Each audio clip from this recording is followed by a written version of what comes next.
కస్బా వార్తలకు స్వాగతం. కుబ్దుల్లాపూర్ నియోజకవర్గంలో తెలంగాణ రక్షణ సేన జెండా పండుగ కార్యక్రమం ఉత్సాహంగా జరిగింది. పార్టీ చీఫ్ కల్వకుంట్ల కవిత జెండాను ఆవిష్కరించగా భారీ సంఖ్యలో నాయకులు, కార్యకర్తలు టీఆర్ఎస్లో చేరారు. తెలంగాణ ప్రజల హక్కులు, ఆత్మగౌరవ పరిరక్షణ కోసమే తెలంగాణ రక్షణ సేన పుట్టిందని కవిత స్పష్టం చేశారు.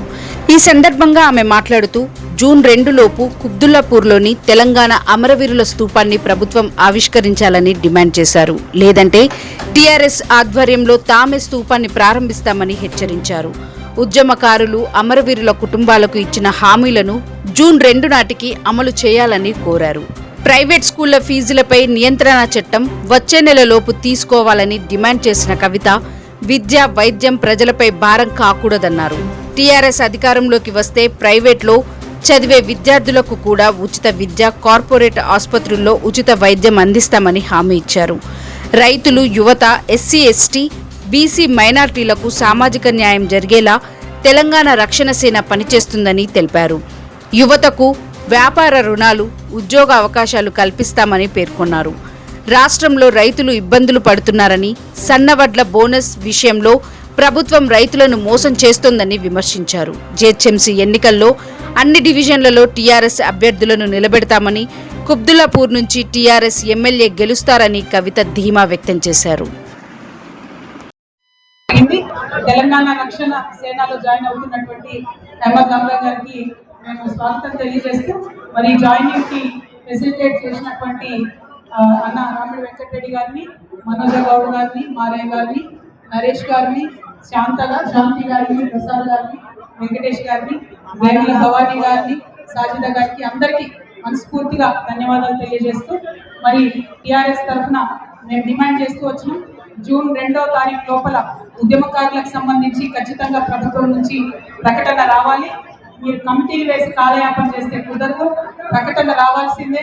2వ తారీఖు నాడు ముఖ్యమంత్రి గారు జెండా ఎగరేసినప్పుడు గోల్కొండ కిలా మీద 250 గజాలు ఎక్కడ ఇస్తున్నారు, ఎట్లా ఇస్తున్నారు, స్పష్టత ఇవ్వాల్సిందే. ఎంతమందికి పెన్షన్ ఇస్తున్నారో స్పష్టత ఇవ్వాల్సిందే. అదేవిధంగా స్కూల్ స్టార్ట్ అయ్యే లోపల ఫీజులు పెంచబోమనేటటువంటి జీవో కూడా ఇవ్వాలని డిమాండ్ చేసినాం.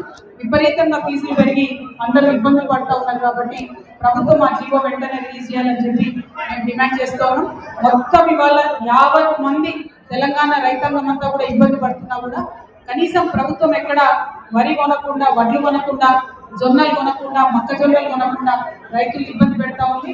రైతుల పక్షాన అందరూ టీఆర్ఎస్ పార్టీలో ఉన్నటువంటి నాయకులు, సైన్యం అంతా కూడా రేపటి నుంచి కళ్ళలకు పోవాలని చెప్పి, రైతులకు మద్దతు ఇవ్వాలని చెప్పి డిమాండ్ చేస్తూ ప్రభుత్వాన్ని వెంటనే కొనుగోలు కేంద్రాలు పెద్ద ఎత్తున ప్రారంభించాలి. జొన్న, మొక్కజొన్న అన్ని పంటలు కూడా కొనాలని చెప్పి నేను డిమాండ్ చేస్తా ఉన్నాను. మరి ఇంత పెద్ద ఎత్తున ఈ సభకు హాజరైనటువంటి కుబ్దుల్లాపూర్ నియోజకవర్గ ప్రజలకు విజ్ఞప్తి చేస్తున్నా, మొదటి తెలంగాణ రక్షణ సేన జెండా మీ దగ్గరే ఎగిరింది. మరి కుబ్దుల్లాపూర్ని శుభ సూచకంగా భావించి మేము మొదటి కార్యక్రమానికి ఇక్కడికే వచ్చినాం. ఖచ్చితంగా మొదటి ఎమ్మెల్యే సీట్ కూడా కుబ్దుల్లాపూర్ ప్రజలు తెలంగాణ రక్షణ సేనకు గెలిపించి ఇవ్వాలని చెప్పి, మొదటి కార్పొరేటర్ సీట్ కూడా గెలిపించి ఇవ్వాలని చెప్పి కుబ్దుల్లాపూర్ ప్రజల్ని కోరుతున్నాను. ఎట్లా అయితే మిమ్మల్ని గెలిపించమని అడుగుతున్నానో అంతకన్నా ఎక్కువగా కుబ్దుల్లాపూర్ ప్రజలకు సేవ చేస్తామని కూడా మేము మాట ఇస్తా ఉన్నాము. Thank you. జై తెలంగాణ, జై TRS. Thank you for watching Kasba news channel. నిరంతర వార్తల కోసం ఛానల్ని సబ్స్క్రైబ్ చేసుకుని పక్కనే ఉన్న బెల్ ఐకాన్ని క్లిక్ చేయండి.